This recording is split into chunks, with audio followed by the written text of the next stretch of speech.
ازيكم يا شباب تالتة اعدادي، عاملين ايه؟ اتمنى تكونوا بخير. النهارده ان شاء الله هنكمل درس الزراعه او النشاط الزراعي وموارده في العالم. الحصه اللي فاتت اتكلمنا عن النشاط الزراعي وعرفنا ان النشاط الزراعي بينقسم الى نوعين: زراعه بدائيه وزراعه علميه. والزراعه العلميه بتنقسم لنوعين: زراعه كثيفه وزراعه تجاريه وعلميه. ووقفنا عند حاجه اسمها المحاصيل الزراعيه. النهارده هنكمل بقى من اول ايه؟ المحاصيل الزراعيه. قبل ما ابدا عايز اقول لك يعني ايه اصلا كلمه محاصيل. دلوقتي معروف ان الزراعه دي او الارض الزراعيه دي بتطلع لي ايه؟ بتطلع لي محصول.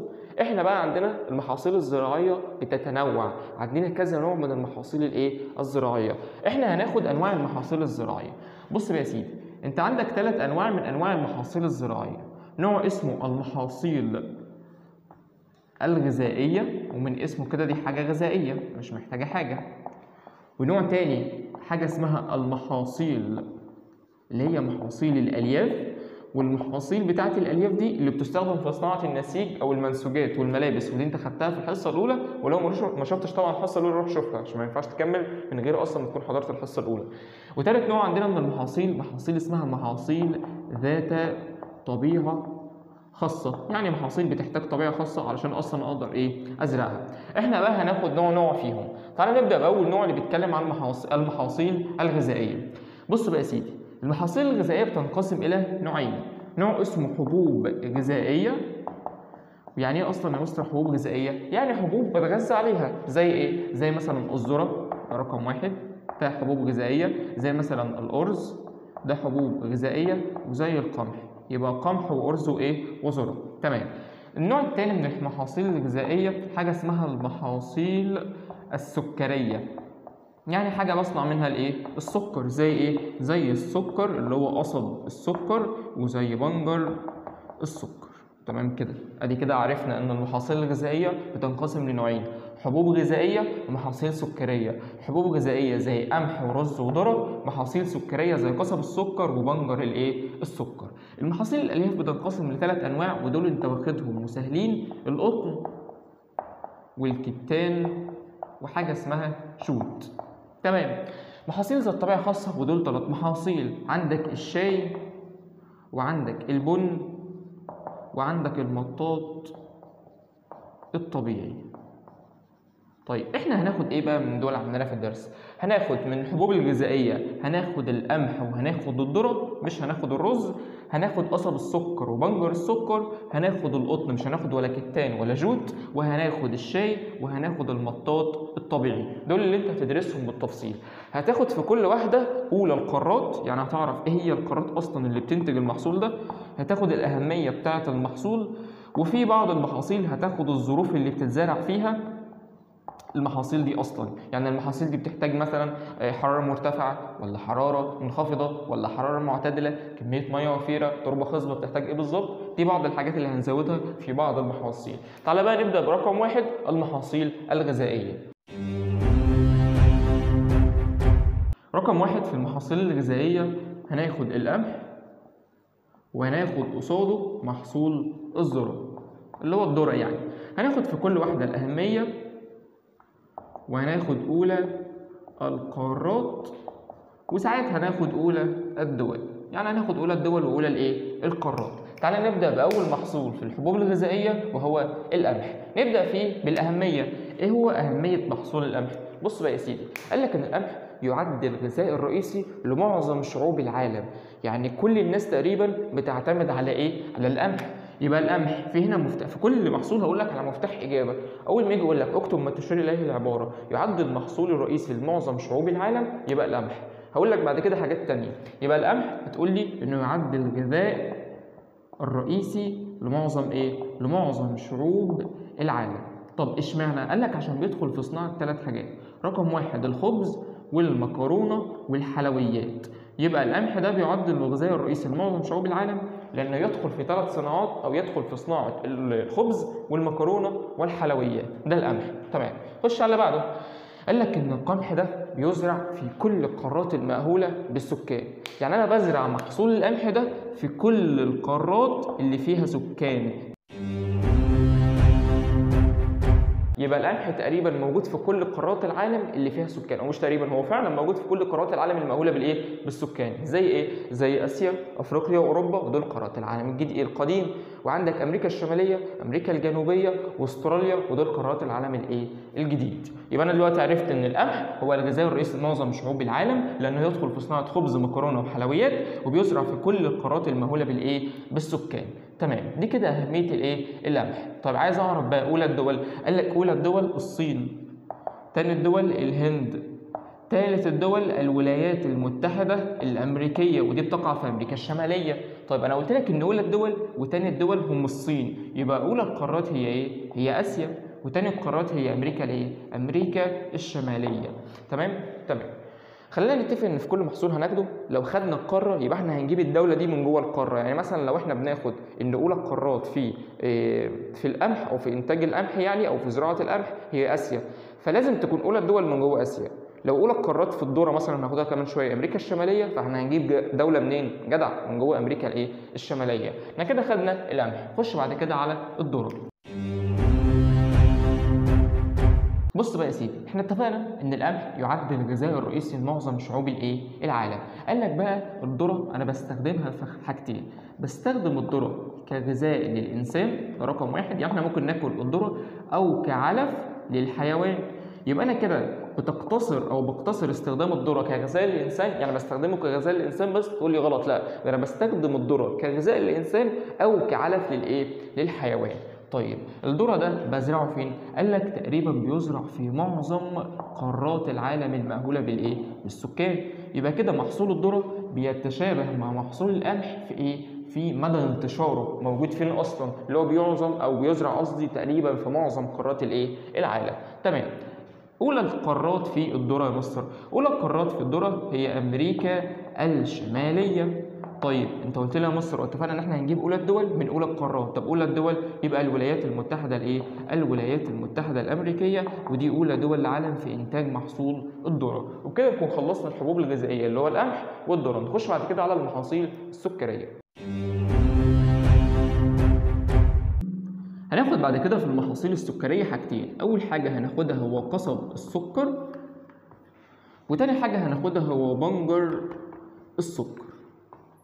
قبل ما اقول لك على المحصولين دول وندرسهم، عايز اقول لك على حاجه. عارف السكر اللي هو الكيلو ب 50 جنيه ده؟ تقول لي اه. بص يا سيدي، انا بنتج السكر ده من حاجتين. بنتج السكر من قصب السكر، وبنتج السكر من البنجر. طيب انا دلوقتي يا مستر لو صاحب مصنع، ايه هو اول محصول ببص له؟ بنجر السكر؟ قال لك لا، اول محصول بنتج منه السكر هو قصب الايه؟ السكر. يبقى قصب السكر في الاهميه بتاعته تقول يا مستر هو المحصول الرئيسي لانتاج الايه؟ لانتاج السكر. طيب بنجر السكر ده هو المحصول الثاني لانتاج الايه؟ السكر. يبقى ايه هو المحصول الاول او الحاجه اللي بزرعها الاولى اللي بنتج منها السكر؟ تقول لي قصب السكر.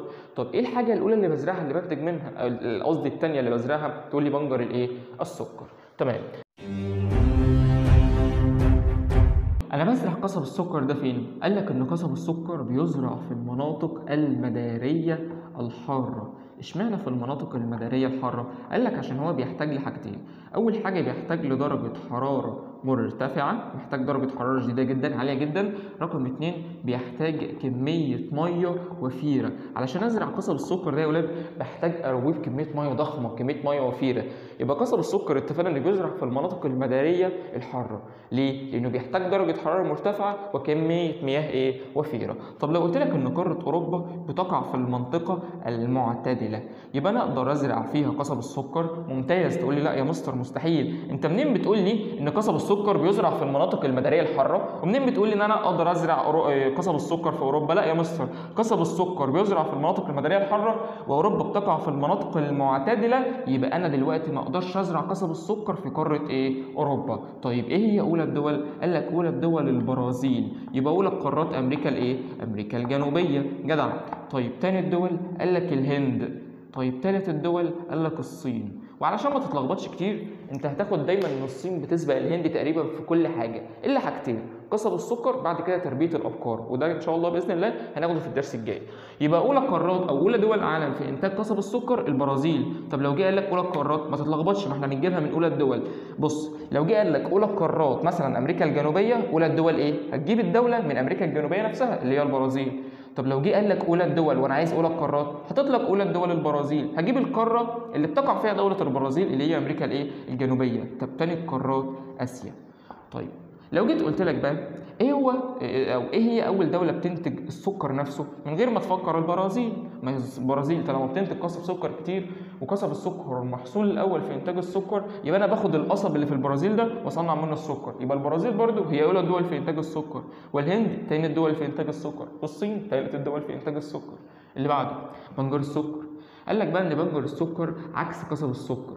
قلنا ان قصب السكر هو المحصول الرئيسي والاول لانتاج السكر، قصب السكر بيجي في المرتبه الثانيه في انتاج السكر. يعني اول حاجه ببص عليها عشان اصنع سكر هي القصب، تاني حاجه بنجر الايه؟ السكر. حلو خالص. طيب عايزين بقى اولى الدول واولى القارات. نبدا باولى القارات. قال لك بيزرع في قاره اوروبا. طيب تاني القارات قال لك امريكا الشماليه. طيب انا عايز اولى الدول، نبص على اولى القارات اوروبا. قال لك اوروبا واولى الدول واهمها هي دوله فرنسا، ومن امريكا الشماليه الولايات المتحده الايه؟ الامريكيه. يعني لو جه قال لك اولى الدول تقول له فرنسا، ثاني الدول الولايات. طب اولى القارات اوروبا، ثاني الدول امريكا الايه؟ الشماليه. طب انا اشمعنى بزرع بنجر السكر في الاثنين دول؟ قال لك ان انا بزرع بنجر السكر في الاثنين دول بسبب ملائمه ظروف زراعته، علشان اصلا ظروف زراعه بنجر السكر موجوده في اوروبا وامريكا الايه؟ الشماليه، زائد طبعا اللي هي الظروف الملائمه لزراعته، زائد المناخ. موجود المناخ اللي انا اقدر ازرع فيه بنجر السكر في اوروبا وامريكا الشماليه، فاوروبا وامريكا الشماليه من اوائل القارات اللي بتزرع بنجر الايه؟ السكر. يبقى انا بما تفسر بزرع بنجر السكر في اوروبا وامريكا الشماليه، تقول لي بسبب ملائمه ظروف زراعته وايه؟ والظروف المناخيه اللازمه لزراعته، زائد التربه الزراعيه. يبقى بسبب ملائمه ظروف المناخ الزراعيه والتربه الايه؟ الزراعيه اللازمه لزراعه بنجر السكر. تمام. لو جيت قلت لك تعوض قارة من قارات العالم القديم زراعة قصب السكر في زراعة نقط، واحد يجي يقول لي قارة ما بتزرعش قصب سكر وبتقع في قارات العالم القديم، يبقى قارة أوروبا عشان هي بتقع في المناطق المعتدلة، وهي فعلا بتعوض زراعة أو بتعوض ما تفقده في قصب السكر بزراعة بنجر الإيه؟ السكر. كمل بعد كده وهناخد محاصيل الألياف. وانت قلت لي مصر من شويه ان محاصيل الالياف دول 3. اول حاجه قطن، رقم 2 كتان، رقم 3 حاجه اسمها ايه؟ جوت. وخدنا في اول الدرس خالص ان محاصيل الالياف بتدخل في صناعه المنسوجات او النسيج، والمنسوجات اللي هي الايه؟ اللي هي الملابس. تمام. احنا بقى هناخد من ال3 دول بس القطن. طيب تمام. اول حاجه موجوده في القطن بيقول لك ان القطن هو محصول مداري. يبقى اول ما يجي يقول لك محصول مداري من غير ما تفكر هي القطن. تمام. ناخد بعد كده الاهميه بتاعه القطن. ايه يا مستر يا ترى اهميه القطن؟ قال لك ان القطن بتتعدد اهميته. رقم 1 انا بستخدم القطن في انتاج الخيوط. الخيوط دي بتستخدم في صناعه اجود انواع الملابس والمنسوجات. يبقى اول حاجه اهميه القطن انتاج الخيوط، والخيوط دي بتستخدم في صناعه اجود انواع الملابس والمنسوجات. ده رقم 1. رقم 2 شفت القطن تقول لي تمام ايوه انا عارف القطن معروف. في بذر في القطن، البذر ده مدخله على مكن واعصره بينزل لي زيت اسمه زيت بذره القطن. يبقى القطن ده بيعد مصدرا رئيسيا لزيت اسمه زيت بذره الايه؟ القطن. تمام. خدت البذر وعصرته ونزلت زيت بذره القطن. قال لك بقى اللي باقي من البذر ده بستخدمه في صناعه الاعلاف. يا نهار ابيض كمان. يبقى بتتعدد اهميه القطن ولا لا؟ تتعدد اهميه القطن. يبقى لا تقتصر اهميه القطن على انتاج الخيوط، بل تتعدد اهميته، ويستخدم القطن كمصدر لانتاج زيت بذره القطن بالاضافه لصناعه الايه؟ الاعلاف. طيب اولى بقى القارات. قال لك 4 قارات. رقم 1 قاره اسيا، رقم 2 امريكا الشماليه، رقم 3 امريكا الجنوبيه، ورابع واحده افريقيا. وعلى فكرة أفريقيا هي ثالث قارات العالم في إنتاج بنجر السكر، ومصر هي أولى الدول. ودي ما قلتهاش في بنجر السكر، خليتها هنا مع القطن عشان نجيبها بالمرة يعني. وعلى فكرة هو حط لك أفريقيا في بنجر السكر عشان مصر بس، لو مصر ما كانتش أولى الدول ما كانش حط لك أفريقيا أصلا. طبعا لازم تعرف إن مصر عظيمة يعني. يبقى تاني اتكلمنا عن محصول القطن، وقلت لك أول ما أقول لك محصول مداري يبقى القطن يستخدم في إنتاج الخيوط التي تستخدم في صناعة أجود أنواع الملابس. غير كده يعد مصدر لزيت بذرة القطن وصناعة الأعلاف. أولى القارات آسيا، يبقى أولى الدول هجيبهم منين؟ من جوه آسيا اللي هم الصين والهند. طيب تاني القارات أمريكا الشمالية، ما قالكش تاني الدول، أو ما قالكش يعني إيه الدول اللي موجودة في أمريكا الشمالية ولا أمريكا الجنوبية. وجي عند أفريقيا قال لك رقم 1 مصر، رقم 2 السودان. وشفت القطن اللي موجود في مصر والسودان؟ ده من أجود أنواع القطن. طيب ليه يا مستر القطن اللي موجود في مصر والسودان بس من أجود أنواع القطن؟ قال لك لأنه معظمه من الأنواع طويلة التيلة، يعني الخيط بتاع القطن طويل فما بيتقطعش بسهولة، فده أجود أنواع القطن. يبقى يوجد أجود أنواع القطن في الصين والهند، غلط، في مصر والسودان. ليه بتفسر؟ لأنه من أنواع طويلة التيلة. في حاجة صعبة؟ احنا كده خلصنا القطن، وبكده نكون خلصنا المحاصيل بتاعة الألياف. خش بعد كده على آخر حاجة، محاصيل ذات طبيعة خاصة. آخر حاجة هناخدها يا حبيب قلبي هي المحاصيل ذات الطبيعة الخاصة. ويعني ايه محاصيل ذات طبيعة خاصة؟ يعني محاصيل محتاجة طبيعة خاصة علشان تتزرع طبيعة لوحدها، وهناخد فيها نوعين. أول حاجة هناخدها هي المطاط الطبيعي، وقال لك ان المطاط الطبيعي يستخرج من عصارة اشجار استوائية. في كده اشجار اسمها اشجار استوائية، هي دي اللي بستخرج منها المطاط الطبيعي. باخد العصارة بتاعتها وانشفها واعمل منها مطاط. طيب ده رقم 1. رقم 2 هناخده هو الشاي. يبقى احنا هناخد محصولين، الشاي والمطاط الطبيعي. نبدأ برقم 1 عندنا وهو المطاط الطبيعي. وهنا يقابلني مفتاح إجابة تاني. إيه هو مفتاح الإجابة؟ ودايما لما أقول لك مفتاح إجابة عايزك تسمعني كويس جدا وتاخد الكلمة اللي هقولها وتفضل حافظها لحد آخر السنة. قال لك إن المطاط الطبيعي يستخرج من عصارة أشجار استوائية. يبقى لما يجي يقول لي إيه هو اللي بيستخرج من عصارة أشجار استوائية، يبقى المطاط الطبيعي. تمام. ايه اهميه المطاط الطبيعي؟ قال لك ان المطاط الطبيعي بيدخل في صناعه اطارات السيارات اللي هي الكاوتشات بتاعه العربيات يعني. طيب اولى القارات هي ايه؟ قال لك اولى القارات هي قاره اسيا. يبقى انا هجيب اولى الدول من جوه اولى القارات. قال لك ان اولى الدول هي دوله اسمها دوله تايلاند، ودوله تايلاند يا حبيب قلبي بتقع في شرق اسيا. تمام كده؟ تمام. طيب وعايزك تفتكر على فكره يعني ان دوله تايلاند دوله تانية تقريبا اسمها ماليزيا، دول افضل دولتين في العالم من حيث تنظيم وسائل النقل والمواصلات. يبقى هما بينظموا وسائل النقل والمواصلات، اكيد عندهم عربيات كويسه وكاوتشات عربيات كويسه. طب ليه؟ عشان هما بينتجوا مطاط طبيعي، وخليك فاكرها من كده. يبقى المطاط الطبيعي يستخرج من عصاره اشجار استوائيه ويصنع منه اطارات السيارات. واولى القارات اسيا، واولى الدول هي ايه؟ واولى الدول هي دوله تايلاند. وقال لك ان تاني القارات هي قاره افريقيا، وما قالكش اولى الدول في انتاج المطاط او تاني الدول معلش في انتاج المطاط الطبيعي. هناخد بعد كده محصول الشاي. الشاي قال لك انه اسمه نبات دائم الخضره، يعني دايما اخضر. الورقه بتاعه الشاي دايما تلاقيها باللون باللون الاخضر، ما تلاقيهاش مثلا حتى لو اضفتها ما تلاقيهاش لونها اتغيرت، لا دايما بتفضل باللون الاخضر. ده الشاي. قال لك ان الشاي ده موطنه الاصلي، يعني موجود اصلا فين؟ قال لك ان موطنه الاصلي شرق شرق قاره اسيا، مش غرب قاره اسيا. لو جه قال لك غرب قاره اسيا تقول له غلط، لا ده موطن الشاي الاصلي شرق قاره اسيا. طيب انا كده عرفت ان اول ما يجي يقول لي نبات دائم الخضره وموطنه الاصلي شرق اسيا، الشاي يستخرج من عصاره اشجار استوائيه ويدخل في صناعه اطارات السيارات، واولى الدول تايلاند، يبقى المطاط. اول ما يجي يقول لك محصول مداري يبقى القطن، وهكذا. تمام. هناخد بعد كده في الشاي ظروف زراعه الشاي. ايه هي الظروف الملائمه يا مستر علشان ازرع اصلا الشاي؟ قال لك 4 حاجات. رقم 1 عايز تربه خصبه خفيفه.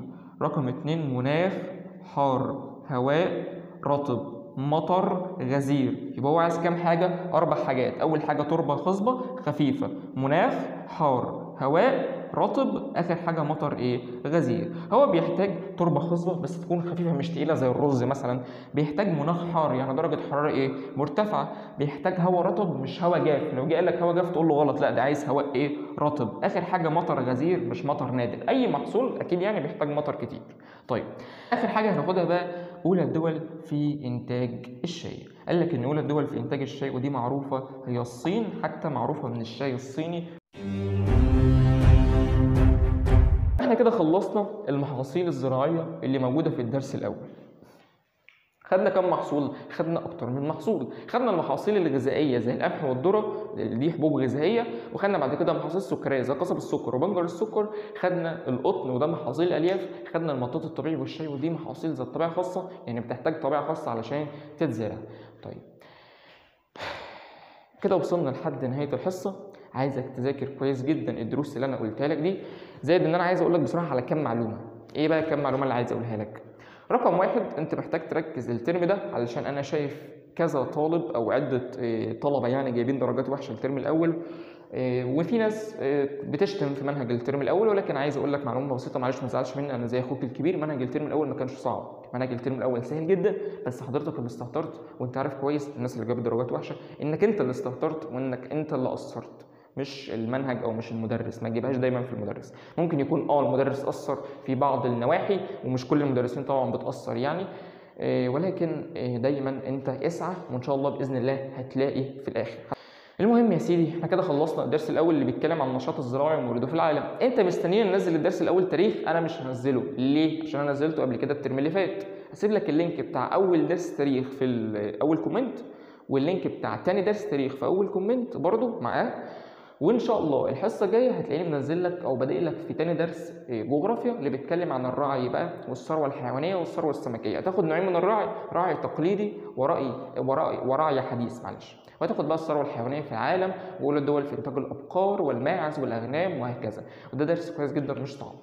المهم احنا كده وصلنا لحد اخر الحلقه، اتمنى انك تذاكر. وايه هو الواجب؟ طبعا انا عشان مش منتظم معاك قوي فما ادكش واجب وبقعد اشوفه، ولكن يا ريت تحل تدريبات درس من اي كتاب، الاضواء، الامتحان، ايا كان اللي انت هتحل منه، بس دول احسن كتابين واحسنهم الامتحان بصراحه، عشان اسئلته كتيره وصعبه وفيها سهله. وحل اسئله التمييز، انا دايما في مع طلبه السنتر بحل اسئله التمييز. اشمعنى؟ عشان اسئله التمييز دايما بتبقى صعبه، ولما انا اعود الطلبه على اصعب حاجه، الحاجات العاديه هتبقى سهله بالنسبه لهم، ولو جت حاجه صعبه بعد كده هتبقى سهله بالنسبه لهم، وده الافضل. اسئله التميز او التمييز دي افضل اسئله ممكن تحلها لو انت بقى مخلص كل حاجه يعني. اتمنى انك تشد حيلك وتذاكر الدرس ده كويس جدا، واول وتاني درس تاريخ تذاكرهم كويس جدا لحد ان شاء الله باذن الله قريب جدا ما انزل لك الدرس الثاني في الجغرافيا. كان معكم مستر محمد خالد، والسلام عليكم ورحمه الله وبركاته.